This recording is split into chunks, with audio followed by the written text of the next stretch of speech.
वाहिगुरु जी की फतेह। गरीब नवाज सतगुरु गुरु ग्रंथ साहिब जियां दी पवित्र पावन हजूरी अंदर सभायमान हो रही गुरु की संगत। साहिब सतगुरु श्री गुरु गोबिंद सिंह महाराज जियां दे विआह कारजां दी जो कथा है, आनंद कारज दी कथा, सतगुरां दा जो पहला विआह जिहड़ा है गुरु के लाहौर शहर दे विच होया। सो ये सतगुरां दे जीवन की आपां कथा सरवण कर रहे हाँ। कल दे दीवान विच बचन सरवण कीते सन कि सतगुरु जी आनंदपुर साहब तो बरात लैके गुरु के लाहौर पहुँचे ने। सतगुरां दे सहुरा परिवार ने जी आया आखिया, सतगुरां दा सत्कार किया, नमस्कारां कीतियां, भेटा महाराज साहब जी नूं अर्पण कीतियां। बड़े सोहने टकाने दे उपर सुंदर विछाई विछा के पातशाह जी विराजमान होए। सो अज जो कथा है महाराज जियां दे आनंद कारज दी जो फेरे होने ने वो आपां सरवण करांगे। आओ मन का ध्यान टकाइए, भावना दे नाल मिल के आखिए सतनाम श्री वाहिगुरु साहिब जी। उठे कृपाल संग निज लीने। सतगुरु पातशाह साहिब गुरु गोबिंद सिंह महाराज जी जदों वक्त होया ना फेरे लैण दा, लावां लैण दा, उस वेले पातशाह जी उठे ने लावां लैण वास्ते। महाराज साहब जी पंचो भरात अदक परवीने। पंज भरा सतगुरु जियां दे किहड़े भरा ने? भूआ दे पुत्र बाबा संगो शाह जी। पिछे आपां इन्हां दे नाम भी सरवण कीते। सो ये जिहड़े पंजे भरा ने बीबी वीरो दे पुत्र गुरु हरगोबिंद पातशाह जियां दे दोतरे, गुरु तेग बहादुर महाराज जियां दे भाणजे ते गुरु गोबिंद सिंह पातशाह दे भरा लगदे भूआ दे पुत्र। इन्हां पंजां भरावां नूं महाराज ने नाल लिया है। बादत बाजत चले अगारी। सतगुरु जी फेरे लैण वास्ते चले, अगे अगे जिहड़े बाजे गाजे ने बजदे जा रहे हन। कीरत भाट नकीब उचारी। सतगुरां दे अगे कीरती वडियाई करन वास्ते भट, भट उन्हां नूं कहा जांदा उच्ची आवाज़ दे विच सिफत करन वाला। महाराज दी सिफत करन वाले उच्ची उच्ची आवाज़ दे विच अगे भट बोलदे हन। नकीब जिहड़े ये गल कहिंदे ने सावधान महाराज आ रहे ने भाई, संगतां उठ के दर्शन करो। होका देण वाले, महाराज दा आउणा दसन वाले, उन्हां नूं नकीब आखिया जांदा। अगे अगे नकीब तुरे जा रहे, आवाज़ देंदे जांदे महाराज आ रहे ने। भाटो ने जिहड़े महाराज दी सिफत करदे पे। अज भी श्री हरमंदर साहिब विखे अमृत वेले जदों महाराज दा प्रकाश हुंदा है, तुसी संगतां अज भी अमृत वेले उत्थे जाके देख सकते हो, जां टैलीविजन ते प्रसारण दिखाया जाता है। गुरमुख जन सवेरे सोईए पढ़ते महाराज साहब जियां दे। सो उन्होंने भट आखिया जाता, सिफत पढ़ के सुनाउण वाले। सो ये वो परिवार जां वो गुरसिख ने जिहड़े भट जन गुरु अर्जन देव पातशाह जियां दे कोल आए सन। सो कहो टल गुर सेवी है। आपां ये बचन पढ़ते हैं ना, कल नाम एक भट का ही है, उन्हें अपना भट ने नाम लैके ये वडियाई का बचन आख्या।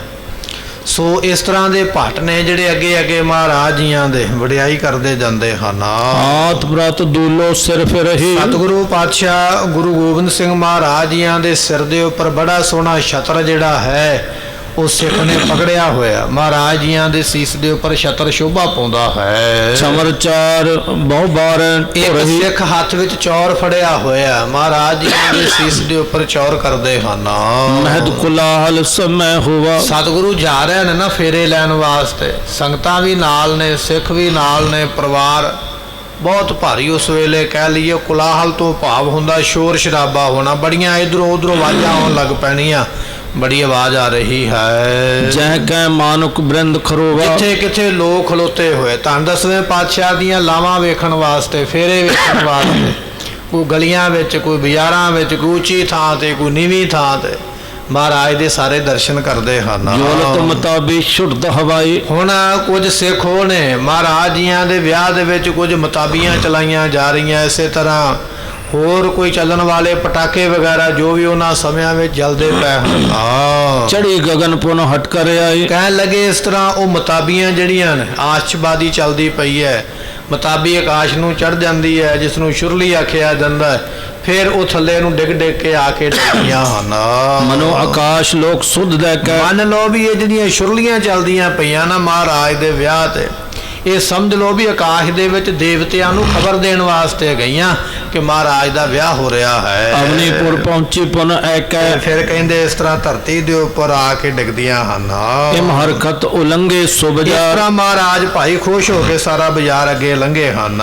ਪਹੁੰਚੇ ਗੁਰ ਘਰ ਸਸੁਰ ਮਝਾਰ। ਚਲਦਿਆਂ ਚਲਦਿਆਂ ਮਹਾਰਾਜ ਜੀ ਆਪਣੇ ਸਹੁਰਾ ਘਰ ਸਹੁਰਾ ਪਰਿਵਾਰ ਦੇ ਘਰ ਵਿੱਚ ਪਹੁੰਚੇ ਹਨ। ਆਨ ਮਿਲੇ ਆਗੇ ਸਭ ਕੋਏ। ਤੇ ਅੱਗੋਂ ਮਹਾਰਾਜ ਜੀਆਂ ਦਾ ਸਵਾਗਤ ਕਰਨ ਵਾਸਤੇ ਸਤਿਗੁਰਾਂ ਦਾ ਸਹੁਰਾ ਪਰਿਵਾਰ ਆ ਕੇ ਮਿਲਿਆ ਹੈ। ਅੰਤਰ ਪਰਵਿਸ਼ੇਲੇ ਮੁੱਦ ਹੋਏ। ਸਤਿਗੁਰਾਂ ਨੂੰ ਜੀ ਆਇਆਂ ਕਹਿ ਕੇ ਧੰਨਵਾਦ ਕਰਕੇ ਸ਼ੁਕਰਾਨਾ ਕਰਕੇ ਮਹਾਰਾਜ ਜੀਆਂ ਨੂੰ ਨਾਲ ਲੈ ਕੇ ਆਪਣੇ ਘਰ ਦੇ ਵਿੱਚ ਗਏ ਹਨ। ਜੈ ਸੁੰਦਰ ਬੇਦੀ ਰਚ ਰਾਖੀ। ਸੋ ਸਤਿਗੁਰੂ ਜੀਆਂ ਦਾ ਜਿੱਥੇ ਆਨੰਦ ਕਾਰਜ ਹੋਣਾ ਹੈ, ਗੁਰਮੁਖੋ ਇਹ ਬਚਨ ਬੜੇ ਧਿਆਨ ਦੇ ਨਾਲ ਆਪਾਂ ਸਰਵਨ ਕਰ ਰਹੇ ਹਾਂ। ਧੰਨ ਗੁਰੂ ਨਾਨਕ ਦੇ ਪਾਤਸ਼ਾਹ ਮਹਾਰਾਜ ਸਾਹਿਬ ਜੀ ਜਦੋਂ ਬਰਾਤ ਲੈ ਕੇ ਗਏ ਸਨ ਨਾ ਵਿਆਹ ਕਰਾਉਣ ਵਾਸਤੇ, ਸੋ ਬਟਾਲੇ ਦੀ ਧਰਤੀ ਤੇ, ਉਸ ਵੇਲੇ ਉਹਨਾਂ ਨੇ ਬੇਦੀ ਰਚੀ ਕਿ ਬੇਦੀ ਦੇ ਦੁਆਲੇ ਮਹਾਰਾਜ ਦੇ ਫੇਰੇ ਹੋਣਗੇ। ਸੋ ਇੱਕ ਬਣਾ ਕੇ ਵਿਚਕਾਰ ਜਗ੍ਹਾ ਤੇ ਉਹਦੇ ਵਿੱਚ ਲੱਕੜਾਂ ਪਾ ਕੇ ਹਵਨ ਕਰਨਾ, ਮੰਤਰ ਪੜ੍ਹਨੇ, ਸਮੱਗਰੀਆਂ ਪਾਉਣੀਆਂ, ਉਸ ਨੂੰ ਬੇਦੀ ਆਖਿਆ ਜਾਂਦਾ। ਹਿੰਦੂ ਲੋਕ ਉਹਦੇ 4 ਚੁਫੇਰੇ 7 ਪਰਿਕਰਮਾ ਕਰਦੇ। ਸੋ ਜਦੋਂ ਮਹਾਰਾਜ ਬਰਾਤ ਲੈ ਕੇ ਗਏ ਤੇ ਇਹਨਾਂ ਨੇ ਅੱਗੋਂ ਇਹੋ ਤਿਆਰੀ ਕੀਤੀ, ਮਹਾਰਾਜ ਦੇ ਸਹੁਰਾ ਪਰਿਵਾਰ ਗੁਰੂ ਨਾਨਕ ਪਾਤਸ਼ਾਹ ਜੀਆਂ ਦੇ। ਉਸ ਵੇਲੇ ਮਹਾਰਾਜ ਸਾਹਿਬ ਜੀਆਂ ਨੇ ਕਾਗਜ਼ ਦੇ ਉੱਪਰ ਮੂਲ ਮੰਤਰ ਲਿਖਿਆ, ਇੱਕ ਓੰਕਾਰ ਸਤਨਾਮ ਕਰਤਾ ਪੁਰਖ ਨਿਰਭਉ ਨਿਰਵੈਰ ਅਕਾਲ ਮੂਰਤ ਅਜੂਨੀ ਸੈਭੰ ਗੁਰ ਪ੍ਰਸਾਦ ਜਪ ਆਦ ਸਚ ਜੁਗਾਦ ਸਚ ਹੈ ਭੀ ਸਚ ਨਾਨਕ ਹੋਸੀ ਭੀ ਸਚ। ਇਹ ਕਾਗਜ਼ ਦੇ ਉੱਪਰ ਲਿਖ ਕੇ ਮਹਾਰਾਜ ਕਹਿਣ ਲੱਗੇ ਇਸ ਅੱਗ ਨੂੰ ਪਰੇ ਲੈ ਜਾਓ। ਇੱਕ ਸੋਹਣੀ ਚੌਂਕੀ ਦੇ ਉੱਪਰ ਉਹ ਲਿਖਿਆ ਹੋਇਆ ਸ਼ਬਦ ਮਹਾਰਾਜ ਨੇ ਬਿਰਾਜਮਾਨ ਕੀਤਾ, ਜੋ ਕਾਗਜ਼ ਦੇ ਉੱਪਰ ਲਿਖਿਆ ਹੋਇਆ। ਤੇ ਧੰਨ ਗੁਰੂ ਨਾਨਕ ਦੇ ਮਹਾਰਾਜ ਜੀਆਂ ਨੇ ਉਹਦੇ ਦੁਆਲੇ ਪਰਿਕਰਮਾ ਲਈਆਂ। ਇਸ ਤਰ੍ਹਾਂ ਜਿਹੜਾ ਵਿਆਹ ਹੈ ਧੰਨ ਗੁਰੂ ਨਾਨਕ ਦੇ ਮਹਾਰਾਜ ਜੀਆਂ ਦਾ ਹੋਇਆ। ਸਤਿਗੁਰਾਂ ਦੇ ਵੱਲ ਵੇਖ ਕੇ ਇਸੇ ਤਰ੍ਹਾਂ ਪਰੰਪਰਾ ਸਿੱਖਾਂ ਵਿੱਚ ਚੱਲੀ। ਫਿਰ ਸਾਹਿਬ ਗੁਰੂ ਰਾਮਦਾਸ ਮਹਾਰਾਜ ਜੀਆਂ ਨੂੰ ਬੇਨਤੀ ਕੀਤੀ ਸਿੱਖਾਂ ਨੇ, ਮਹਾਰਾਜ ਜੀ ਆਪ ਜੀ ਬਖਸ਼ਿਸ਼ ਕਰੋ, ਬਾਣੀ ਇਹੋ ਜੀ ਉਚਾਰੋ ਤਾਂ ਕਿ ਜਿਹੜੀਆਂ ਸਿੱਖ ਸੰਗਤਾਂ ਨੇ ਆਪਣੇ ਇਹ ਵਿਆਹ ਆਨੰਦ ਕਾਰਜ ਉਸ ਬਾਣੀ ਨੂੰ ਪੜ੍ਹ ਕੇ ਕਰ ਲੈਣ। ਸਾਹਿਬ ਗੁਰੂ ਰਾਮਦਾਸ ਪਾਤਸ਼ਾਹ ਜੀਆਂ ਨੇ ਫਿਰ ਸੂਹੀ ਰਾਗ ਦੇ ਵਿੱਚ ਸੂਹੀ ਮਹੱਲਾ ਚੌਥਾ ਹਰ ਪਹਿਲੜੀ ਲਾਭ ਪ੍ਰਵਿਰਤੀ ਕਰਮ ਦ੍ਰਿੜਾਇਆ ਬਲਰਾਮ ਜੀਓ, ਇਹ ਬਚਨ ਫਿਰ ਗੁਰੂ ਰਾਮਦਾਸ ਪਾਤਸ਼ਾਹ ਨੇ ਲਿਖੇ।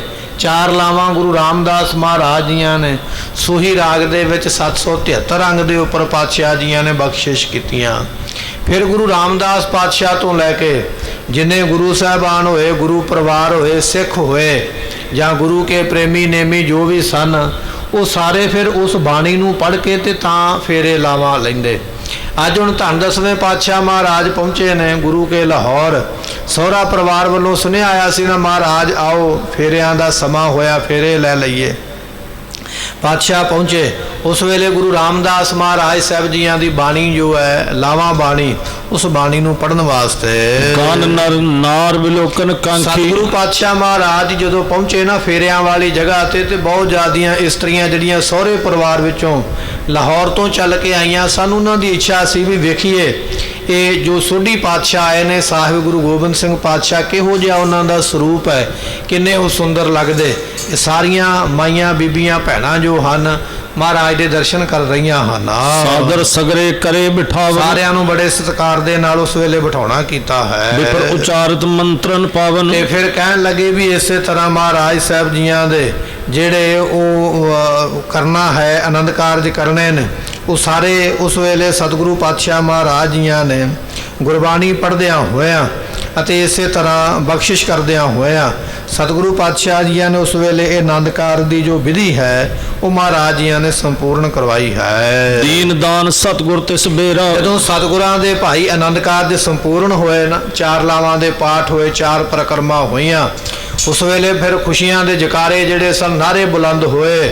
ਮਹਾਰਾਜ ਜੀਆਂ ਨੇ ਬੇਅੰਤ ਧਨ ਉਸ ਵੇਲੇ ਸੰਗਤਾਂ ਨੂੰ ਬਖਸ਼ਿਸ਼ ਕੀਤਾ ਹੈ। ਦਇਆ ਰਾਮ ਦਿਜ ਸਮੋ ਪਛਾਨਾ। ਤੇ ਉਸ ਵੇਲੇ ਦਇਆ ਰਾਮ ਨਾਮ ਦਾ ਇੱਕ ਦਿਜ ਹੈ ਮਹਾਰਾਜ ਜੀਆਂ ਦਾ, ਇਹ ਆਮ ਬ੍ਰਾਹਮਣ ਨਹੀਂ ਹੈ ਵੀ ਆਪਾਂ ਆਮ ਸਮਝ ਲਈਏ ਕਿ ਉਹ ਆਮ ਬ੍ਰਾਹਮਣ ਹੈ, ਨਹੀਂ, ਇਹ ਗੁਰੂ ਘਰ ਦਾ ਪ੍ਰੋਹਿਤ ਹੈ, ਬੜਾ ਗੁਰਬਤੀਆ ਹੈ, ਗੁਰੂ ਦੀ ਮੱਤ ਲੈਣ ਵਾਲਾ, ਉਸਨੇ ਸਮਾਂ ਜਾਣ ਕੇ ਸਗਰੋ ਸ਼ਾਖੋਚਾਰ ਬਖਾਨਾ। ਉਸ ਵੇਲੇ ਸਾਰਾ ਜਿਹੜਾ ਗੋਤਰਾਚਾਰ ਹੈ ਨਾ, ਵਿਆਹ ਦੇ ਸਮੇਂ ਕੁਲ ਦੇ ਪਿੱਛੇ ਵੇਰਵੇ ਆਦਿ ਲੋਕਾਂ ਨੂੰ ਸੁਣਾ ਕੇ, ਇਹ ਰਿਵਾਜ ਸੀ ਉਹਨਾਂ ਸਮਿਆਂ ਦੇ ਵਿੱਚ ਜਦੋਂ ਲਾਵਾਂ ਹੁੰਦੀਆਂ ਹਨ ਤੇ ਉਸ ਵੇਲੇ ਜਿਹੜੀ ਕੁਲ ਦਾ ਲਾੜਾ ਆਇਆ ਹੈ, ਉਹਦੇ ਪਿਤਾ ਦਾ, ਉਹਦੇ ਦਾਦੇ ਦਾ, ਪੜਦਾਦੇ ਦਾ, ਉਹਦੇ ਪਿਛਲੇ ਖਾਨਦਾਨ ਨੂੰ ਪੜ੍ਹ ਕੇ ਸੁਣਾਇਆ ਜਾਂਦਾ, ਇਹ ਫਲਾਣੇ ਦਾ ਪੁੱਤਰ ਹੈ, ਫਲਾਣੇ ਦਾ ਪੋਤਰਾ ਹੈ, ਪੜੋਤਰਾ ਹੈ।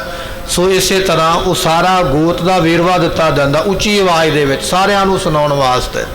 ਧੰਨ ਦਸਵੇਂ ਪਾਤਸ਼ਾਹ ਮਹਾਰਾਜ ਜੀਆਂ ਦੇ ਜਦੋਂ ਫੇਰੇ ਹੋਏ ਤੇ ਇਹ ਕਹਿਣ ਲੱਗੇ, ਦਇਆ ਰਾਮ ਨਾਮ ਦਾ ਪ੍ਰੋਹਿਤ ਇਹਨੇ ਉੱਚੀ ਆਵਾਜ਼ ਦੇ ਵਿੱਚ ਫੋਰ ਕੇ ਦੱਸਿਆ, ਧੰਨ ਗੁਰੂ ਗੋਬਿੰਦ ਸਿੰਘ ਪਾਤਸ਼ਾਹ ਜੀ, ਪਿਤਾ ਗੁਰੂ ਤੇਗ ਬਹਾਦਰ ਪਾਤਸ਼ਾਹ ਜੀ, ਅਤੇ ਇਸੇ ਤਰ੍ਹਾਂ ਦਾਦਾ ਗੁਰੂ ਹਰਗੋਬਿੰਦ ਮਹਾਰਾਜ ਜੀ, ਪੜਦਾਦਾ ਗੁਰੂ ਅਰਜਨ ਦੇਵ ਪਾਤਸ਼ਾਹ ਜੀ, ਅਤੇ ਧੰਨ ਗੁਰੂ ਰਾਮਦਾਸ ਮਹਾਰਾਜ ਜੀ। ਇਸੇ ਤਰ੍ਹਾਂ ਸਾਰੀ ਕੁਲ ਸੋਢੀਆਂ ਦੀ ਜਿਹੜੀ ਹੈ ਉਹ ਬੋਲ ਕੇ ਪੜ੍ਹ ਕੇ ਸਾਰਿਆਂ ਨੂੰ ਸੁਣਾਈ ਗਈ ਹੈ। ਸੁਣ ਪ੍ਰਸੰਨ ਹੋਵੇ ਧਨ ਗਨ ਦੀ ਸੋ ਸਾਰੇ ਸੁਣ ਕੇ ਬੜੇ ਖੁਸ਼ ਹੋਏ ਮਹਾਰਾਜ ਸਾਹਿਬ ਜੀਆਂ ਦੀ ਕੁਲ ਬਾਰੇ ਜਾਣਕਾਰੀ।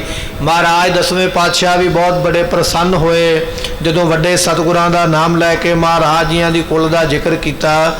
ਪਾਤਸ਼ਾਹ ਨੇ ਬੇਅੰਤ ਧਨ ਉਸ ਵੇਲੇ ਬਖਸ਼ਿਆ ਹੈ। ਸਕਲ ਸਮਾਜ ਹਰਖ ਮੈਂ ਭੀਨਾ, ਤੇ ਸਾਰਾ ਪਰਿਵਾਰ ਬੜੀਆਂ ਖੁਸ਼ੀਆਂ ਦੇ ਨਾਲ ਭਿੱਜਾ ਹੈ। ਇਮ ਲਾਵਾਂ ਲੈ ਕਰ ਜਸ ਇਸ ਸਾਜਾ। ਤਰ੍ਹਾਂ ਮਹਾਰਾਜ ਸਾਹਿਬ ਜੀ ਲਾਵਾਂ ਲੈ ਕੇ ਇਹਨਾਂ ਆਨੰਦ ਕਾਰਜ ਕਰਵਾ ਕੇ ਤੇ ਗੁਰਮੁਖੋ ਬੜੇ ਜਸ ਦੇ ਸਮੇਤ ਫਿਰ ਵਿੱਚ ਬੇਦ ਕਾ ਉਠੇ ਉਸ ਸਮਾਜਾ। ਇੱਥੇ ਲਾਵਾਂ ਲਈਆਂ ਉਥੋਂ ਉੱਠ ਪਏ ਮਹਾਰਾਜ ਵੀ, ਚਲੋ ਇਹ ਕਾਰਜ ਸੰਪੂਰਨ ਹੋ ਗਿਆ। ਲਾਵਾਂ ਦਾ ਕਾਰਜ ਪੂਰਾ ਕਰਕੇ ਫੇਰੇ ਲੈ ਕੇ ਧੰਨ ਦਸਵੇਂ ਪਾਤਸ਼ਾਹ ਫਿਰ ਉੱਠ ਪਏ ਹਨ। ਪੁੰਜ ਮਸਾਲਾ ਜਵਲਤ ਅਗਾਰੀ। ਜਦੋਂ ਮਹਾਰਾਜ ਸਾਹਿਬ ਜੀ ਪਿੱਛੇ ਨੂੰ ਤੁਰੇ ਨੇ, ਇੰਨੇ ਚਿਰ ਨੂੰ ਗੁਰਮੁਖੋ ਹਨੇਰਾ ਹੋ ਗਿਆ। ਆਪਾਂ ਪਿਛਲੇ ਦੀਵਾਨ ਵਿੱਚ ਬਚਨ ਸਰਵਣ ਕੀਤਾ ਸੀ, ਮਹਾਰਾਜ ਸਾਹਿਬ ਜੀ ਦੀਆਂ ਲਾਵਾਂ ਉਸ ਵੇਲੇ ਹੋਈਆਂ ਜਿਸ ਨੂੰ ਗਊ ਧੂਲ ਦਾ ਸਮਾਂ ਕਿਹਾ ਜਾਂਦਾ ਹੈ। ਗਊ ਧੂਲ ਦਾ ਸਮਾਂ ਉਹ ਹੈ ਜਦੋਂ ਸੂਰਜ ਛਿਪਦਾ ਪਿਆ ਹੋਵੇ, ਉਸ ਸਮੇਂ ਲਾਵਾਂ ਹੋਈਆਂ। ਲਾਵਾਂ ਲੈਂਦਿਆਂ ਸਾਰੀ ਵਿਧੀ ਮਰਿਆਦਾ ਕਰਦਿਆਂ ਇੰਨੇ ਚਿਰ ਨੂੰ ਰਾਤ ਦਾ ਹਨੇਰਾ ਹੋ ਗਿਆ। ਮਹਾਰਾਜ ਨੇ ਉੱਠ ਕੇ ਹੁਣ ਵਾਪਸ ਆਉਣਾ ਆਪਣੀ ਜਗ੍ਹਾ ਤੇ ਆਰਾਮ ਕਰਨ ਵਾਸਤੇ। ਗੁਰੂ ਕਿਹਾ ਸਿੱਖਾਂ ਨੇ ਉਸ ਵੇਲੇ ਮਸ਼ਾਲਾਂ ਜਗਾ ਲਈਆਂ। ਅੱਜ ਵਰਗੇ ਉਦੋਂ ਚਾਨਣ ਦੇ ਸਾਧਨ ਨਹੀਂ ਸਨ, ਮਸ਼ਾਲਾਂ ਜਿਹੜੀਆਂ ਸਨ ਉਹ ਜਗਾਈਆਂ ਗਈਆਂ ਰਸਤੇ ਵਿੱਚ ਚਾਨਣ ਕਰਨ ਵਾਸਤੇ। ਪਾਤਸ਼ਾਹ ਚੱਲੇ ਹਨ। ਝਾਰ ਮਤਾਬੀ ਜੋਤ ਫੁੱਲਵਾਰੀ। ਇਸੇ ਤਰ੍ਹਾਂ ਕੋਈ ਫੁੱਲ ਝੜੀ ਚਲਾਉਂਦਾ ਹੈ, ਕੋਈ ਮਤਾਬੀ, ਕੋਈ ਸ਼ਤਾਬੀ, ਇਹ ਚਾਨਣ ਦੇ ਸਾਧਨ ਉਸ ਵੇਲੇ ਕੀਤੇ ਗਏ ਹਨ। ਬਾਜੇ ਬਜਤ ਆਏ ਜਨ ਇਸ ਵਾਸ। ਤਰ੍ਹਾਂ ਬਾਜੇ ਗਾਜੇ ਵੱਜਦੇ ਪਏ ਤੇ ਮਹਾਰਾਜ ਵਾਪਸ ਆਏ ਹਨ। ਬੈਠੇ ਕੇਤਕ ਸਮੇਂ ਤੇ ਪ੍ਰਕਾਸ਼ੇ। ਸਤਿਗੁਰੂ ਪਾਤਸ਼ਾਹ ਜੀ ਕੁਝ ਕੁ ਸਮਾਂ ਸੰਗਤਾਂ ਨੂੰ ਦਰਸ਼ਨ ਦੇਣ ਵਾਸਤੇ ਬੈਠੇ। ਹਿਤ ਆਹਾਰ ਕੋ ਬਹੁਰ ਹਕਾਰੇ। ਇੰਨੇ ਚਿਰ ਨੂੰ ਪ੍ਰਸ਼ਾਦਾ ਭੋਜਨ ਤਿਆਰ ਹੋ ਗਿਆ। ਮਹਾਰਾਜ ਸਾਹਿਬ ਜੀਆਂ ਨੂੰ ਫਿਰ ਬੁਲਾਇਆ ਗਿਆ, ਮਹਾਰਾਜ ਜੀ ਆਓ ਸੰਗਤਾਂ ਦੇ ਸਮੇਤ ਆਪ ਜੀ ਆ ਕੇ ਪ੍ਰਸ਼ਾਦਾ ਭੋਜਨ ਛਕਣਾ ਕਰੋ। ਸੁਣ ਗਮਨੇ ਆਨੰਦਤ ਸਾਰੇ। ਸਤਿਗੁਰੂ ਪਾਤਸ਼ਾਹ ਨੇ ਸੁਣੇ ਬਚਨ, ਮਹਾਰਾਜ ਉੱਠ ਪਏ ਪ੍ਰਸ਼ਾਦਾ ਭੋਜਨ ਛਕਣ ਲਈ। ਨਾਲ ਜਿੰਨੇ ਬਰਾਤੀ ਗਏ ਸਨ, ਰਿਸ਼ਤੇਦਾਰ ਮਿੱਤਰ ਗਏ ਸਤਿਗੁਰੂ ਜੀਆਂ ਦੇ, ਉਹ ਵੀ ਸਾਰੇ ਉੱਠ ਕੇ ਚੱਲੇ ਹਨ। ਜਾਤ ਬਰਾਤ ਸੋਚਿਤ ਹਰ ਮਹਾਰਾਜ ਸਾਹਿਬ ਜੀਆਂ ਦੀ ਬਰਾਤ ਇਸੇ ਤਰ੍ਹਾਂ ਪ੍ਰਸ਼ਾਦਾ ਭੋਜਨ ਛਕਣ ਵਾਸਤੇ ਬੜੇ ਖੁਸ਼ ਹੋ ਕੇ ਤੁਰੇ ਜਾਂਦੇ ਹਨ। ਆਤਿਸ਼ਬਾਜੀ ਪੁੰਜ ਤੇ ਛੁਟੰਤੀ। ਸਤਿਗੁਰਾਂ ਦੇ ਵਿਆਹ ਦੇ ਵਿੱਚ ਖੁਸ਼ੀ ਕਰਨ ਵਾਸਤੇ ਬੜੀਆਂ ਆਤਿਸ਼ਬਾਜ਼ੀਆਂ ਜਿਹੜੀਆਂ ਨੇ, ਆਤਿਸ਼ਬਾਜ਼ੀ ਹੋ ਰਹੀ ਹੈ। ਤੇ ਬਰੂਦ ਭਰੇ ਗਜ ਘੋਰੇ। ਇਸ ਤਰ੍ਹਾਂ ਕਹਿਣ ਲੱਗੇ ਵੀ ਉਹ ਹਾਥੀ ਤੇ ਘੋੜੇ ਜਿਹੜੇ ਨਾ ਬਰੂਦ ਦੇ ਇਸ ਤਰ੍ਹਾਂ ਦੇ ਬਣਾਏ ਹੋਏ ਕਾਰੀਗਰਾਂ ਨੇ ਕੱਪੜੇ ਦੇ ਨਾਲ ਜਾਂ ਕਿਸੇ ਹੋਰ ਕਾਗਜ਼ ਦੇ ਨਾਲ ਹਾਥੀ ਘੋੜਿਆਂ ਦਾ ਡਿਜ਼ਾਈਨ ਬਣਾ ਕੇ ਉਹਦੇ ਵਿੱਚ ਮਸਾਲਾ ਤੇ ਬਰੂਦ ਭਰਿਆ ਹੋਇਆ।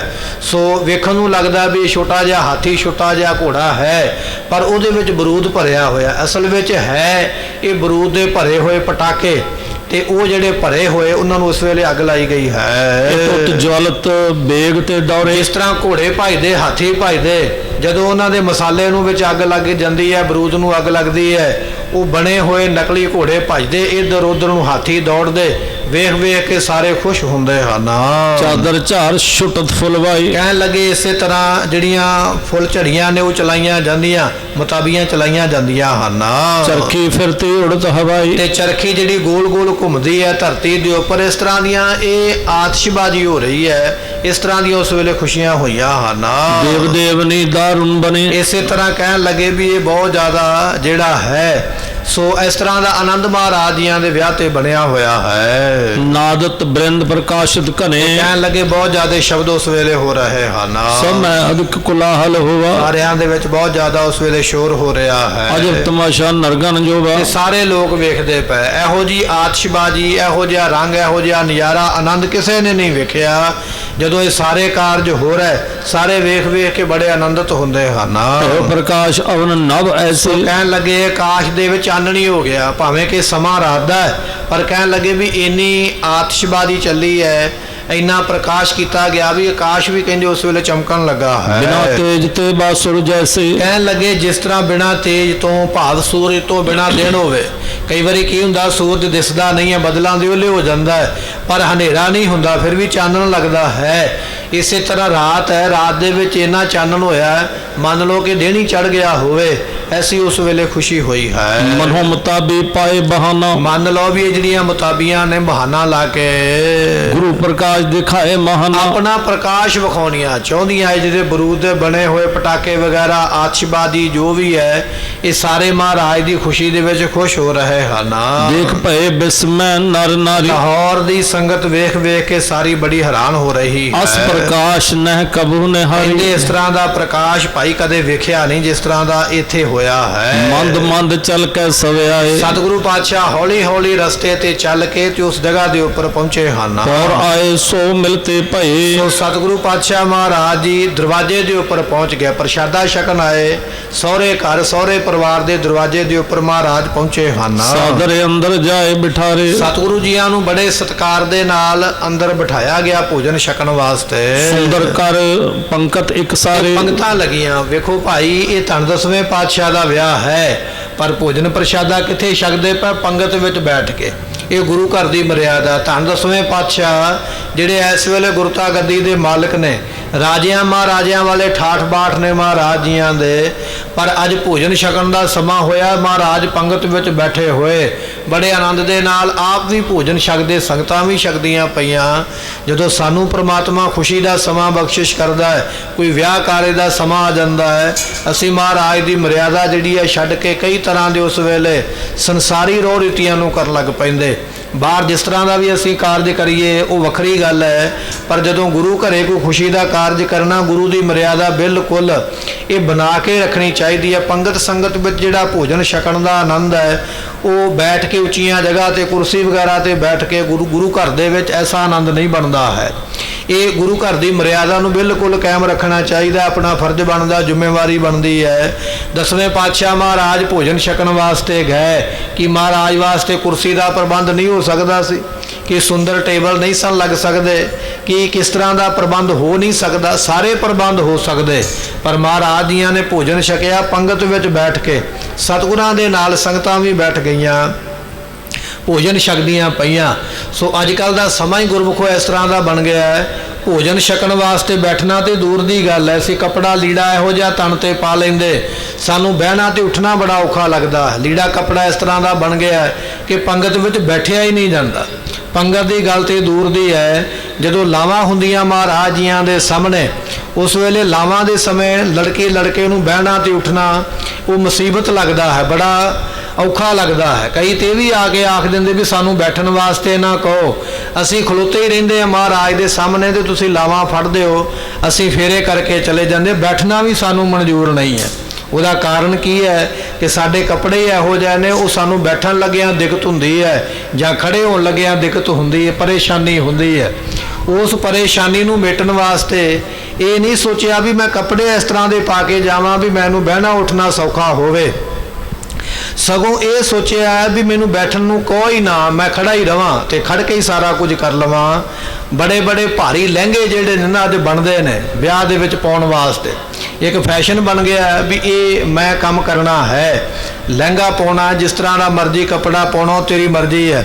ਬਾਹਰ ਜਾ ਕੇ ਜਿੱਥੇ ਤੂੰ ਆਪਣਾ ਟਿਕਾਣਾ ਕੀਤਾ ਵਿਆਹ ਹੁੰਦਾ, ਉੱਥੇ ਜਿਹੜੇ ਮਰਜ਼ੀ ਕੱਪੜੇ ਪਾ, ਪਰ ਜਦੋਂ ਗੁਰੂ ਦਰਬਾਰ ਦੇ ਵਿੱਚ ਆਉਣਾ, ਲਾਵਾਂ ਹੋਣੀਆਂ, ਕਮ ਸੇ ਕਮ ਉਦੋਂ ਤੇ ਸੂਟ ਪਾ ਕੇ ਆਓ। ਉਹਦੇ ਵਿੱਚ ਤੁਹਾਨੂੰ ਉੱਠਣਾ ਬੈਠਣਾ ਸੌਖਾ ਹੈ ਅਤੇ ਪ੍ਰਕਰਮਾਂ ਕਰਨੀਆਂ ਵੀ ਸੌਖੀਆਂ ਹਨ। ਪਰ ਜਦੋਂ ਅਸੀਂ ਭਾਰਾ ਲਹਿੰਗਾ ਪਾ ਲੈਂਦੇ, ਉਹਨਾਂ ਵਜਨ ਆਪਣਾ ਨਹੀਂ ਜਿੰਨਾ ਲਹਿੰਗੇ ਦਾ ਬਣਾ ਲਿਆ। ਫਿਰ ਦੋ ਬੰਦਿਆਂ ਨੇ ਮੋਢਿਆਂ ਤੋਂ ਫੜਿਆ ਹੁੰਦਾ, ਇੱਕ ਦੋਵਾਂ ਨੇ ਘੱਗਰਾ ਥੱਲਿਓਂ ਚੁੱਕਿਆ ਹੁੰਦਾ, ना तुरिया जांदा, कदे पैर घगरे नाल वजदे, कदे घगरा पैरां नाल वजदा। बड़ी मुसीबत है, बड़ा कुछ हुंदा। गुरु दियां परिक्रमा करनियां सन हथ जोड़ के महाराज दात दिओ, मैं नवीं जिंदगी विच पैर रखन लगा। हथ जुड़ने चाहिए सन, सीस झुकना चाहिए सी, ते साडे हथ दोने लहंगे नूं ही हुंदे ने। हथ नहीं जुड़े, लहंगा चुकिया होया, वो नीवा पैरां थल्ले आउंदा। फिर मर्यादा नहीं ना रखी, मर्यादा नहीं रही है। अपना फैशन वेखिया भी जिहड़ियां फोटोआं लथणियां ने सारी उम्र वेखणियां, इन्हां विच ना कमी रवे। गुरु की मर्यादा जिधर नूं मर्जी जावे, सानू उहदे नाल कोई जिहड़ा लेना देना नहीं है। पर जे आपां सोचीए कि सूट जिहड़ा है वो लहंगे दे मुੱਲ ਦਾ नहीं बन सकदा कि सूट दे विच साडी वो शोभा नहीं बन सकदी जिहड़ी लहंगे विच बनदी पई बन सकदी है। बार ये वेखो वेखी है, फलाने ने पाया तो मैं भी पाउणा है। जे एक खूह विच डिग्गिया तो जरूरी तो नहीं दूजा भी उहदे विच जाके डिगे, दूजे नूं चाहीदा बच के लंघ जावे। वस्त्र कपड़ा वो पाओ, खास करके गुरु दरबार की आपां गल करते हैं। बाहर तो तुहाडी अपनी जिंदगी है, जो मर्जी करो, जिस तरह के चंगे लगते पाओ, पर जदों गुरु दरबार में आउणा ना लावां लैण वास्ते कम से कम उस वेले वो कपड़ा पाओ जिहदे नाल साडा शरीर ढकिया रहे, तन भी ढकिया रहे। लहंगे दे विच अद्धा शरीर ते नंगा हुंदा पिया, चुन्नी भी मत्थे तो पिछे, अद्धे सिर ते चुन्नी ला ला के किल चंगी तरह बद्धी हुंदी, अद्धा सिर नंगा हुंदा। ना वो चुन्नी अगे हुंदी, ना सिर ढकिया जांदा, ना तन ढकिया जांदा, तन भी नंगा हुंदा पिया। ये जिहड़ी है ये बेशर्मी है, इसनूं होर कुछ नहीं कहा जाएगा। ये बहुत ज़्यादा नीचपुणा आ गया जिहड़ा होना नहीं चाहिए। कपड़ा शरीर ते वो पा, तेरा सिर ढकिया जावे, कपड़ा होवे तन ढकिया जावे, बड़े आराम दे नाल तैनूं बैठण विच सुखियाई होवे, उठण विच भी सुखियाई होवे, तू फेरे लवे, तेरे हथ जुड़े होण महाराज दी बख्शिश लैण वास्ते। तो फिर घर में खुशियां भी तो भज के आउणगियां, दौड़ दौड़ के आउणगियां, बख्शिश लई है। तो जे लावां लैन लगे हाथे जुड़े नहीं, हाथे घगरे नूं पाए, दोवां जाणियां ने फड़ के, तो इन्ना लहंगा भारा है, लड़की नूं संभालना तो औखा है। वो लड़की दे नाल चार लड़कियां उहदा घगड़ा खिलारन वास्ते, उहनूं बिठाउण वास्ते, फिर बैठी नूं उठाउण वास्ते लगियां होईयां। ये जरूरी तो नहीं लिखिया भी ये कुछ करना है। ये मुसीबत असीं आप अपने गल विच पाई है जिहड़ी पैणी नहीं चाहिए। और खास करके माँ बाप नूं, वड्डियां बजुर्गों नूं इस गल वल ध्यान देना चाहिए। उस वेले बच्चे नूं रुकना चाहिए भी नहीं, ये ठीक नहीं है, आपां इस तरह नहीं करना। माँ बाप कहे, वड्डा घर विच सियाणा जी कहे तो बच्चा समझ जाता, बच्चे नूं पता नहीं है। पर जदों आपां कहना ही कुछ नहीं, हवाले कर दिता ब्यूटी पार्लर दे भी, जाओ उत्थे जाके अपने मूँह के उपर चपेड़ा मरा के आओ, जिवें दा वो कहिंदे उवें दा कपड़ा लीड़ा पा के आओ। सवेर दे 7 बजे दे गए, 6 बजे 5 बजे भी लोग चले जाते, तो फिर वो 12-1 बजे विहलियां करते। महाराज दियां लावां दा टाइम भी नहीं रह गया। ये नहीं है भी समय सिर आके लावां, असीं इत्थे देखते हाँ टाइम लिखा देंगे 10 बजे का, 9 बजे का आनंद कारज होणगे, 2 बजे तक डिकना पैंदा। जे पुछिए की होया, कहन लगे उन्होंने नहीं छड्डिया जिन्हों ने सानू फड़िया सी, उन्होंने आख्या मेकअप पूरा नहीं होया। फिर पौड़ियां चढ़द्या नाल ही पहला ही बचन ये निकलदा, छेती कर दिओ, टाइम ना लाओ। जिस गुरु की बख्शिश दे नाल घर वसना, उत्थे आख्या छेती कर दिओ, ते जिथे नहीं सी लोड़ उत्थे 5 घंटे लाए। ये कलयुगी है, होर की है। कली अंदर नानका जिन्ना दा अवतार। गुरु नानक देव महाराज कहन लगे कलयुग दे विच जिन पैदा होणगे, ते जिन ही है, जिन तो थले ते नहीं ना कुछ रह गया। संसारी काम वास्ते 5 घंटे लाए, उथे नहीं किसी ने क्या छेती, हिम्मत ही नहीं को कह के वेखो। पर गुरु घरे आए, पौड़ियां चढ़े, छेती कर दिओ। पर असी कुछ कर नहीं ना सकते। जे साडे कोल इन्ना कुछ होवे, असी लावां करके पहले ही हथ विच फड़ के उत्थे राह च ही खलो जाइए, भाई तेनू अंदर नहीं होना, पहला कीतियां कराइयां तू अगे लै जा। जे तेरे कोल टाइम नहीं, पर साडे कोल रीति नहीं ना, मर्यादा नहीं साडे कोल हैगी। जे होवे ते असी कीतियां कराइयां पहले ही रख लईए भी आह कीतियां पईयां, बस चक ते तुरिया जा। ये साडी हालत है।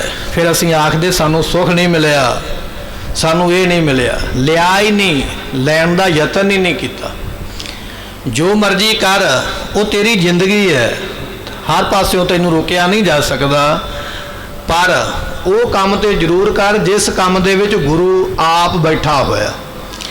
दुनिया के किसी रिश्ते में गुरु हामी नहीं भरदा, गुरु गवाही नहीं भरदा।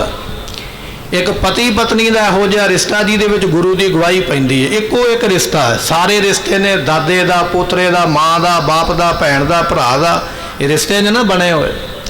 ਪਰ ਕਿਸੇ ਰਿਸ਼ਤੇ ਵਿੱਚ ਗੁਰੂ ਦੀ ਗਵਾਹੀ ਨਹੀਂ ਪੈਂਦੀ। ਗੁਰੂ ਦੀ ਗਵਾਹੀ ਪੈਂਦੀ ਹੈ ਪਤੀ ਪਤਨੀ ਦੇ ਰਿਸ਼ਤੇ ਵਿੱਚ।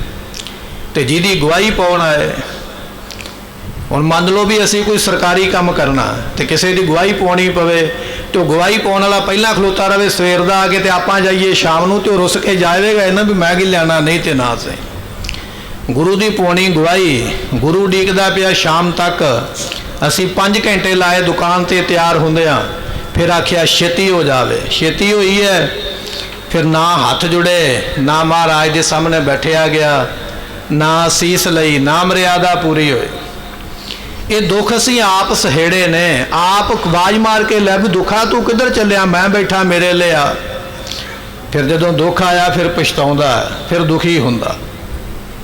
ਇਹ ਗੁਰੂ ਘਰ ਦੀ ਮਰਿਆਦਾ ਨੂੰ ਅਸੀਂ ਆਪ ਦੂਰ ਲੈ ਗਏ ਆ। ਇਹ ਸਾਡੇ ਵਿੱਚ ਕਮੀ ਆ ਗਈ ਹੈ। ਧਾਰਮਿਕ ਤੌਰ ਤੇ ਬੜੀਆਂ ਕਮੀਆਂ ਆਈਆਂ। ਵੈਸੇ ਤੇ ਅਸੀਂ ਹਰ ਪਾਸਿਓਂ ਆਪਣੇ ਆਪ ਨੂੰ ਮੁਕੰਮਲ ਸਮਝਦੇ ਹਾਂ। ਧਾਰਮਿਕ ਤੌਰ ਤੇ ਹਰੇਕ ਪਾਸਿਓਂ ਕਮੀ ਆ ਗਈ ਹੈ। ਧਰਮ ਵਾਲੇ ਪਾਸਿਓਂ ਉਹ ਨਹੀਂ ਸਾਨੂੰ ਕੁਝ ਵੀ ਮਰਿਆਦਾ ਵਿੱਚ ਚਾਹੀਦਾ ਜਾਂ ਚੰਗਾ ਨਹੀਂ ਲੱਗਦਾ ਹੈ। ਸਤਿਗੁਰੂ ਪਾਤਸ਼ਾਹ ਦੀ ਬਖਸ਼ਿਸ਼ ਲਿਆ ਕਰ। ਇਹ ਜਿਹੜੇ ਬਚਨ ਆਪਾਂ ਸੁਣਦੇ ਪਏ, ਇਹ ਕੋਈ ਕੰਨ ਰਸ ਨਹੀਂ ਹੈ, ਜਾਂ ਇਹ ਕੋਈ ਮਸਾਲਾ ਨਹੀਂ ਹੈ ਵੀ ਬੜੀ ਮਸਾਲੇ ਦੀ ਗੱਲ ਹੈ, ਬੜੀ ਚੰਗੀ ਗੱਲ ਹੋਈ, ਬੜਾ ਤਵਾ ਲੱਗਾ। ਇਹ ਕੋਈ ਤਵਾ ਨਹੀਂ, ਜਾਣ ਬੁੱਝ ਕੇ ਨਹੀਂ ਕਿਸੇ ਨੂੰ ਇਹ ਕੀਤਾ ਜਾ ਰਿਹਾ ਵੀ ਜਾਣ ਬੁੱਝ ਕੇ ਸੁਣਾਇਆ ਜਾ ਰਿਹਾ। ਇਹ ਹਕੀਕਤ ਹੈ ਜਿਹੜੀ ਸਾਨੂੰ ਸਮਝਣੀ ਪਵੇਗੀ। ਸਾਨੂੰ ਇਹਦੇ ਉੱਤੇ ਧਿਆਨ ਦੇਣਾ ਪਵੇਗਾ, ਸਾਨੂੰ ਸਮਝਣਾ ਪਵੇਗਾ, ਆਪਣੇ ਬੱਚਿਆਂ ਨੂੰ ਸਮਝਾਉਣਾ ਪਵੇਗਾ, ਆਪਣੇ ਘਰ ਵਿੱਚ ਇਹ ਗੱਲ ਜਾ ਕੇ ਕਰਾਉਣੀ ਪਵੇਗੀ ਕਿ ਜਦੋਂ ਸਾਡੀ ਧੀ ਦਾ ਜਾਂ ਪੁੱਤਰ ਦਾ ਵਿਆਹ ਹੋਵੇ, ਅਸੀਂ ਉਦੋਂ ਇਹ ਗੱਲ ਖਾਸ ਕਹਿ ਸਕੀਏ ਵੀ ਲਾਵਾਂ ਦੇ ਸਮੇਂ ਭਾਈ ਕੁਝ ਨਹੀਂ ਵਾਧਾ ਘਾਟਾ ਹੋਵੇਗਾ, ਉੱਥੇ ਉਹੀ ਹੋਵੇਗਾ ਜੋ ਗੁਰੂ ਦੀ ਪਰੰਪਰਾ ਹੈ, ਬਾਅਦ ਵਿੱਚ ਤੇਰੀ ਆਪਣੀ ਮਰਜ਼ੀ ਹੈ। ਪਰ ਇਹ ਤਾਂ ਹੋਵੇਗਾ ਜੇ ਅਸੀਂ ਕਰਵਾਵਾਂਗੇ, ਜੇ ਘਰੇ ਆਪਣੇ ਇਸ ਨੂੰ ਪਹਿਰੇ ਨੂੰ ਲਾਗੂ ਕਰਾਂਗੇ, ਥੋੜੀ ਸਖਤੀ ਕਰਾਂਗੇ ਤਾਂ। ਇਸ ਕਰਕੇ ਬੇਨਤੀ ਇਹ ਹੈ ਕਿ ਲਾਵਾਂ ਵੇਲੇ ਉਹ ਕੱਪੜੇ ਪਾਏ ਜਾਣ, ਵਸਤਰ ਪਾਏ ਜਾਣ ਜਿਨ੍ਹਾਂ ਨਾਲ ਆਰਾਮ ਨਾਲ ਬੈਠਿਆ ਜਾਵੇ, ਆਰਾਮ ਨਾਲ ਉੱਠਿਆ ਜਾਵੇ, ਸਰੀਰ ਤਨ ਢਕਿਆ ਰਵੇ ਤਾਂ ਕਿ ਪਤਾ ਲੱਗੇ ਵੀ ਇਹ ਖਾਨਦਾਨੀ ਬੱਚੇ ਨੇ, ਚੰਗੇ ਘਰਾਣੇ ਦੇ। ਨੰਗਾ ਸਰੀਰ ਤੇ ਵਿਕਣ ਵਾਲੇ ਕਰਦੇ, ਜਿਨ੍ਹਾਂ ਨੇ ਵੇਚਣਾ ਹੁੰਦਾ ਨਾ ਤਨ, ਉਹ ਆਪਣਾ ਸਰੀਰ ਨੰਗਾ ਕਰਦੇ ਵਿਖਾਉਣ ਵਾਸਤੇ ਵੀ ਵਿਕੇ। ਆਪਾਂ ਵਿਕਣ ਵਾਸਤੇ ਨਹੀਂ ਆਏ, ਅਸੀਂ ਇੱਥੇ ਆਪਣੇ ਖਾਨਦਾਨ ਨੂੰ ਉੱਚਾ ਕਰਨਾ ਹੈ, ਇੱਜ਼ਤ ਬਣਾਉਣੀ ਹੈ, ਨਾ ਕਿ ਗਵਾਉਣੀ ਹੈ। ਇਹ ਬਚਨ ਸਾਨੂੰ ਸਮਝਣੇ ਪੈਣਗੇ, ਗੁਰੂ ਦੀ ਮਰਿਆਦਾ ਸਮਝਣੀ ਪਵੇਗੀ, ਗੁਰੂ ਦਾ ਹੁਕਮ ਸਮਝਣਾ ਪਵੇਗਾ। ਜਦੋਂ ਅਸੀਂ ਲੰਗਰ ਵਿੱਚ ਬੈਠਦੇ ਉਦੋਂ ਵੀ ਬੈਠ ਕੇ ਆਰਾਮ ਦੇ ਨਾਲ ਭੋਜਨ ਛਕ। ਖੜ ਕੇ ਭੋਜਨ ਤੇ ਪਸ਼ੂ ਖਾਂਦਾ, ਪਸ਼ੂ ਨੂੰ ਵੇਖਿਆ ਖੁਰਲੀ ਤੇ ਖਲੋਤਾ ਹੋਇਆ ਖਾਂਦਾ, ਬੰਦਾ ਵੀ ਪਸ਼ੂ ਬਣ ਗਿਆ। ਖਲੋ ਕੇ ਸਟਾਲ ਤੇ ਖਾਣਾ ਉਹ ਚੰਗਾ ਲੱਗਦਾ। ਮਹਾਰਾਜ ਕਹਿਣ ਲੱਗੇ ਕਰਤੂਤ ਪਸ਼ੂ ਕੀ ਹੈ, ਬੰਦਾ ਕੰਮ ਤੇਰੇ ਖੋਤਿਆਂ ਵਾਲੇ। ਖੋਤਾ ਵੀ ਪਸ਼ੂ ਹੀ ਹੈ ਨਾ, ਤੇਰੇ ਕੰਮ ਵੀ ਖੋਤਿਆਂ ਵਾਲੇ। ਜਿਵੇਂ ਖੋਤਾ ਦਲੱਤਾ ਮਾਰਦਾ, ਇੱਧਰ ਨੂੰ ਲੱਤ ਮਾਰਤੀ, ਉੱਧਰ ਨੂੰ ਛੜ ਮਾਰਤੀ, ਇਸੇ ਤਰ੍ਹਾਂ ਸਟਾਲ ਵਿੱਚ ਲਾਈਨ 'ਚ ਲੱਗਾ, ਕਿਸੇ ਦੇ ਨਾਲ ਪਲੇਟ ਲਾਤੀ, ਕਿਸੇ ਦੇ ਉੱਪਰ ਚਿਮਚਾ ਸੁੱਟਤਾ, ਕਦੇ ਆਪਣੇ ਕੱਪੜੇ ਗੰਦੇ, ਕਦੇ ਦੂਜੇ ਦੇ ਗੰਦੇ ਕਰ ਦਿੱਤੇ।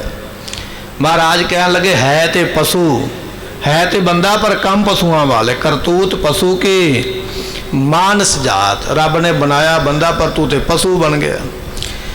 ਇੱਕ ਮਰਿਆਦਾ ਹੈ, ਪਰੰਪਰਾ ਹੈ, ਇਸ ਨੂੰ ਨਿਭਾਉਣਾ ਚਾਹੀਦਾ। ਪੰਗਤ ਸੰਗਤ ਵਿੱਚ ਬੈਠ ਕੇ ਆਨੰਦ ਨਾਲ ਭੋਜਨ ਛਕ। ਗੁਰੂ ਘਰ ਦੇ ਵਿੱਚ ਆ ਕੇ ਮੱਥਾ ਟੇਕਦਾ, ਕੱਪੜਾ ਬਸਤਰ ਉਹ ਪਾ ਕੇ ਆ, ਤੇਰਾ ਸਰੀਰ ਢਕਿਆ ਰਵੇ, ਤੂੰ ਆਰਾਮ ਨਾਲ ਬੈਠੇ ਉੱਠੇ, ਗੁਰੂ ਦੇ ਦਰਸ਼ਨ ਕਰੇ, ਤੇਰੇ ਹੱਥ ਜੁੜ ਜਾਣ ਸਤਿਗੁਰਾਂ ਦੇ ਅੱਗੇ, ਤੈਨੂੰ ਖੁਸ਼ੀਆਂ ਮਿਲਣ ਜੀਵਨ ਭਰ ਦੀਆਂ। ਇਹ ਨਾ ਕਰ ਵੀ ਤੇਰੇ ਹੱਥ ਲਹਿੰਗੇ ਨੂੰ ਪੈਰਾਂ ਨੂੰ ਰਹਿਣ ਅਤੇ ਤੂੰ ਛੇਤੀ ਕਾਹਲੀ ਦੇ ਨਾਲ ਇੱਥੋਂ ਭੱਜ ਜਾਵੇਂ। ਇਹ ਕਰਮ ਤੋਂ ਅਸੀਂ ਬਚਣਾ ਔਰ ਇਹ ਕਰਮ ਆਪਣੇ ਬੱਚਿਆਂ ਨੂੰ ਵੀ ਦੱਸਣਾ ਹੈ। ਸੁੱਟ ਚੌਂਕੀ ਪਰ ਆਸਨ ਡਾਸਾ, ਸਤਿਗੁਰੂ ਪਾਤਸ਼ਾਹ ਮਹਾਰਾਜ ਜੀ ਸੋਹਣੀ ਜਗ੍ਹਾ ਤੇ ਬੈਠੇ ਹਨ। ਗੁਰ ਬੈਠੇ ਤਿਸ ਪਰ ਢਿਗ ਦਾਸਾ, ਸਤਿਗੁਰੂ ਪਾਤਸ਼ਾਹ ਜਿੱਥੇ ਬੈਠੇ ਮਹਾਰਾਜ ਦੇ ਸੇਵਕ ਵੀ ਨਾਲ ਆ ਕੇ ਬੈਠੇ ਹਨ। ਪ੍ਰੋਸਨ ਹਾਰ ਆਏ ਸਮੁਦਾਇ, ਇਹਨੇ ਚਿਰ ਨੂੰ ਜਿਹੜੇ ਰਸੋਈਏ ਸਨ ਭੋਜਨ ਛਕਾਉਣ ਵਾਲੇ, ਉਹ ਮਹਾਰਾਜ ਜੀਆਂ ਦੇ ਵਾਸਤੇ ਭੋਜਨ ਲੈ ਕੇ ਆ ਗਏ। ਧਰੇ ਥਾਰ ਸਭ ਕੇ ਅਗਵਾਏ, ਸਾਰਿਆਂ ਦੇ ਅੱਗੇ ਥਾਲ ਰੱਖੇ ਗਏ। ਥਾਲਾਂ ਦੇ ਵਿੱਚ ਫਿਰ ਉਸ ਵੇਲੇ ਭੋਜਨ ਪਰੋਸਿਆ ਹੈ। ਮੋਦਕ ਖੁਰਮੇ ਨੁਗਦੀ ਘਨੀ, ਕਹਿਣ ਲੱਗੇ ਕੀ ਪਰੋਸਿਆ ਗਿਆ। ਉਹਨਾਂ ਸਮਿਆਂ ਵਿੱਚ ਕੀ ਕੀ ਬਣਦਾ ਸੀ ਜਦੋਂ ਮਹਾਰਾਜ ਬਰਾਤ ਲੈ ਕੇ ਗਏ ਨੇ। ਕਹਿਣ ਲੱਗੇ ਇਸੇ ਤਰ੍ਹਾਂ ਮੋਦਕ ਨਾਮ ਲੱਡੂ, ਜਦੋਂ ਥਾਲੀਆਂ ਰੱਖੀਆਂ ਨਾ ਭੋਜਨ ਛਕਣ ਵਾਸਤੇ, ਉਹਨਾਂ ਥਾਲੀਆਂ ਵਿੱਚ ਮੋਟੇ ਮੋਟੇ ਲੱਡੂ ਜਿਹੜੇ ਨੇ ਛਕਣ ਵਾਸਤੇ ਰੱਖੇ ਗਏ। ਤੇ ਗੁਰਮੁਖੋ ਖੁਰਮੇ ਕਹਿੰਦੇ ਸ਼ੱਕਰ ਪਾਰੇ। ਸ਼ੱਕਰ ਪਾਰੇ ਵੀ ਉਹਨਾਂ ਸਮਿਆਂ ਵਿੱਚ ਮਠਿਆਈ ਹੈ, ਉਹ ਵੀ ਰੱਖੀ ਗਈ ਹੈ ਛਕਣ ਵਾਸਤੇ। ਤੇ ਨੁਕਦੀ ਤੋਂ ਭਾਵ ਹੁੰਦਾ ਹੈ ਇਹ ਜਿਹੜਾ ਕਰਾਰਾ ਜਿਹਾ ਭੁਜੀਆ ਬਦਾਨਾ ਹੈ, ਭੁਜੀਆ ਰੱਖਿਆ ਗਿਆ।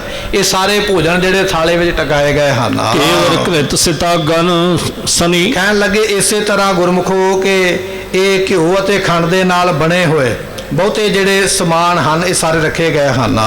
ਸਵਾਦਲ ਮਹਾ ਅੰਮ੍ਰਿਤੀ ਦੀ। ਇਸੇ ਤਰ੍ਹਾਂ ਕਹਿਣ ਲੱਗੇ ਮਾਂ ਦੇ ਆਟੇ ਦੀ ਵੱਡੀ ਜਲੇਬੀ ਇਹ ਵੀ ਦਿੱਤੀ ਗਈ। ਵੱਡੀਆਂ ਵੱਡੀਆਂ ਜਲੇਬੀਆਂ ਮਾਂ ਦੇ ਆਟੇ ਦੀਆਂ ਉਸ ਵੇਲੇ ਬਣਦੀਆਂ ਸਨ, ਉਹ ਵੀ ਥਾਲਾਂ ਵਿੱਚ ਰੱਖੀਆਂ ਗਈਆਂ। ਮੇਵੇ ਬਰਿੰਦ ਮਿਲਾਵਨ ਕੀਨ। ਬਹੁਤ ਜ਼ਿਆਦੇ ਮੇਵੇ ਜਿਹੜੇ ਨੇ ਛਕਣ ਵਾਸਤੇ ਉਹ ਵੀ ਰੱਖੇ ਹਨ। ਤੁਰਤ ਪਰੋਸਿਓ ਚਤੁਰਨ ਬੜੇ ਚਾਰੂ। ਬੜੇ ਸਿਆਣੇ ਸਿੱਖਾਂ ਨੇ ਬੜੀ ਛੇਤੀ ਦੇ ਨਾਲ ਸਾਰਿਆਂ ਦੇ ਅੱਗੇ ਥਾਲ ਜਿਹੜੇ ਨੇ ਭਰ ਦਿੱਤੇ ਭੋਜਨ ਦੇ ਨਾਲ। ਖਾਣ ਲਗੇ ਬਰ ਸਵਾਦ ਆਹਾਰ। ਸਾਰੇ ਜਾਣੇ ਉਸ ਵੇਲੇ ਛਕਣ ਲੱਗ ਪਏ ਹਨ। ਨਾਰੀ ਦੇਤ ਗਾਰ ਵਿੱਚ ਗੀਤ। ਕਹਿਣ ਲੱਗੇ ਵੀ ਇਸਤਰੀਆਂ ਜਿਹੜੀਆਂ ਨੇ ਉਸ ਵੇਲੇ ਸਿੱਠਣੀਆਂ ਦਿੰਦੀਆਂ ਨੇ, ਕਿਉਂਕਿ ਜਿਹੜੀ ਕਥਾ ਹੈ ਨਾ ਗੁਰਮੁਖੋ, ਕਥਾ ਦਾ ਸ਼ਬਦ ਜਿਹੜਾ ਹੈ ਉਹ ਪਹਿਲਾਂ ਸਮਝਣਾ ਪੈਂਦਾ ਹੈ। ਇੱਥੇ ਬਚਨ ਆ ਗਿਆ ਨਾਰੀ ਦੇਤ ਗਾਰ, ਤੇ ਜਿਹਨੇ ਸਿੱਖਿਆ ਨਹੀਂ ਨਾ, ਮਾੜਾ ਮੋਟਾ ਇਧਰੋਂ ਉਧਰੋਂ ਸੁਣ ਕੇ ਕਥਾ ਸੁਣਾਉਣ ਲੱਗ ਪਿਆ, ਉਹ ਫਿਰ ਆਖੇਗਾ ਵੀ ਆਹ ਵੇਖੋ ਲਿਖਿਆ ਜੀ ਇੱਥੇ ਬੀਬੀਆਂ ਗਾਲਾਂ ਦਿੰਦੀਆਂ ਪਈਆਂ।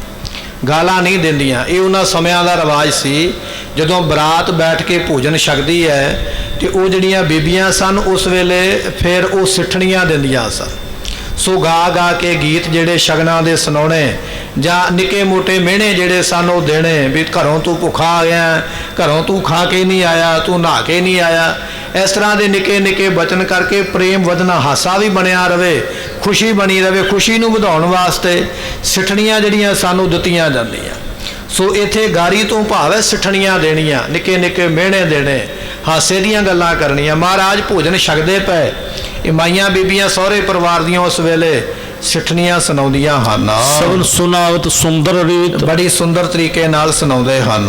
ਮਿਲੇ ਸੁਰਬਦੂ ਆਦਿਕ ਬ੍ਰਿੰਦ। ਇਸੇ ਤਰ੍ਹਾਂ ਕਹਿਣ ਲੱਗੇ ਇਹ ਸਾਰੀਆਂ ਇਸਤਰੀਆਂ ਮਿਲੀਆਂ ਹਨ। ਪਠ ਮਨੋਹਰ ਪਿਕ ਮਾਨਿੰਦ। ਇਹਨਾਂ ਦੀ ਆਵਾਜ਼ ਜਿਹੜੀ ਹੈ ਕੋਇਲ ਵਰਗੀ ਬੜੀ ਸੁੰਦਰ ਹੈ। ਸੁਣਤ ਹਸਾਇ ਸਭ ਸਹਿਤ ਸਮਾਜਾ। ਜਦੋਂ ਇਹ ਸਿੱਠਣੀਆਂ ਦਿੰਦੀਆਂ ਨਾ ਗੁਰਮੁਖੋ, ਉਦੋਂ ਉਹਨਾਂ ਸਮਿਆਂ ਵਿੱਚ ਸਹਿਣ ਸ਼ਕਤੀ ਬੜੀ ਹੈ, ਹਰੇਕ ਦਾ ਬਚਨ ਸਹਾਰ ਲੈਣਾ।